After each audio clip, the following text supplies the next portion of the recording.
Hi, I'm Ted Garnett and I'm glad you're here. Welcome to the 8-Minute A-Game.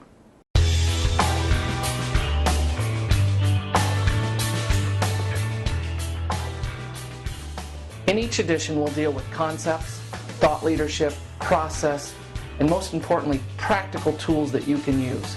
I promise you straight talk, truth in management, and direct challenges at a level that's rare from consultants these days. Why? Because I'm interested in your success. It's that simple. Even if it's painful, I promise we'll help you to make it profitable for your organization. Now, because time is the new money in this economy, I'm going to keep it to 8 minutes or less each edition. So what do you say? Let's get on with it. No more B game, no more C game, no more half-hired outcomes. It's time for tough talks, teamwork, and total results. Bring your A game or go home. Hi, welcome to the 8-Minute A-Game. Come on in, I'm glad you're here. Today we're going to talk about the difference between management and leadership. You know, I see at the end of the year when the snow starts to fly here in Iowa, a lot of people finish their performance reviews and they get in line for who they're going to promote to what position to lead the organization for the next year or 5 years or 10. And I wonder sometimes how we make those decisions. Often it's a technical promotion path. I used to work for one of the nation's largest accounting firms, and we would often take somebody and promote them from in charge to supervisor, supervisor to lead consultant or lead accountant. And then from that, they'd go to what was called manager, and then senior manager, and then partner. And they'd promote right up that path, oftentimes based on their technical ability to do, the financial statements, to count cash, to do the technical accounting skills. But by the time they're at supervisor, manager, senior manager, or partner, they're responsible for leading teams, work groups of other people who are out on audits, etc. And we didn't pay a lot of attention to the leadership abilities of these people, to how they solved conflict, how they communicated with their own team, what type of motivation, what type of sharing the direction of the organization or of the engagement, what skills and abilities they had.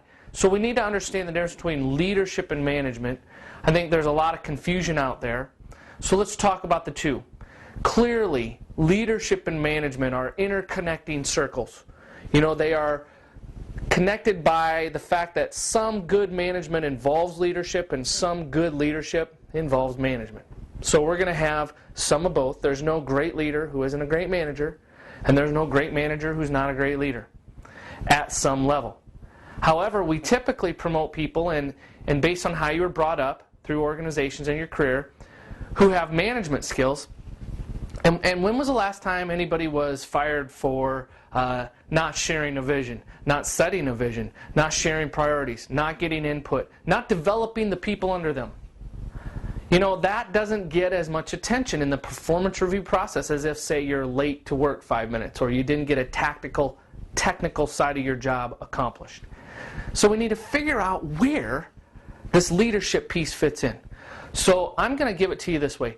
Leadership is about people. Management is about things. Management is about process. Leadership is about direction. Management wants to be efficient. Management wants to get things done efficiently. Get that to-do list checked off, which there's nothing wrong with that. Leadership wants to do the right things instead of just doing things right. Okay, so do the right things, go the right direction, communicate and share and engage people. In order to be a leader, you have to have people who want to follow you. You have to want to get success through those people. Set them up for success, of course, and then hold them accountable. That's all the leadership stuff. And I wonder where in our performance reviews we have those folks in our organization. Now, not everybody has to be great at leadership to be in a senior position, and not everybody has to be great at management necessarily to be in a senior position either. But if you think about the first Gulf War we had, there were two generals. You might recall General Schwarzkopf and General Powell. And when we would ask General Schwarzkopf, hey, General Schwarzkopf, how's the war going? He would always make the reporters come out into the desert, sit in folding chairs in a tent. They'd say, how's it going? And he would say, well, at 0400 hours, we're going to have this tank battalion across this river by such and such time. And it was very tactical. And he was a 5-star general. And they'd say, what's troop morale like? I don't care. at 800 hours, and he did care, but that just wasn't his strength. They had someone running that part of the war, the tactical side, who was very strong tactically and technically. But if you remember General Powell, he was always in the Pentagon with the flags behind him in his dress Class A uniform, and they'd say, "How's the war going?" And he'd say, "Troop morale is high. We're committed to our objectives. We are on task and on track to win the war, and that is what we're going to do." So it was visionary, it was leadership, it was about the people. Now, he's a 5-star general. Both of them 5-star generals.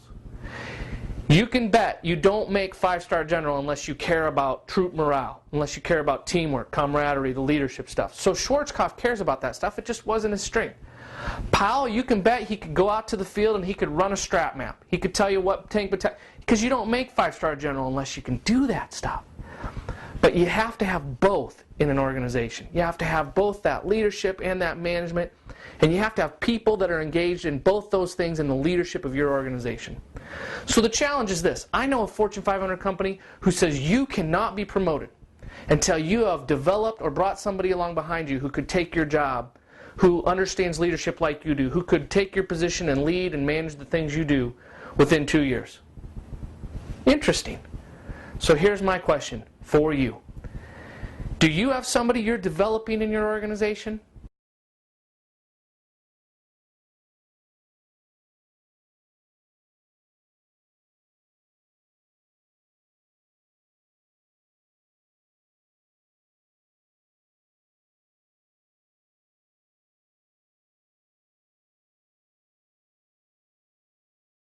Are you a mentor? Are you leading? Are you sharing communication such that they could come along and understand and see it through your eyes, the way that the organization needs to go, and you could see it through theirs, so there's shared communication and input and back and forth?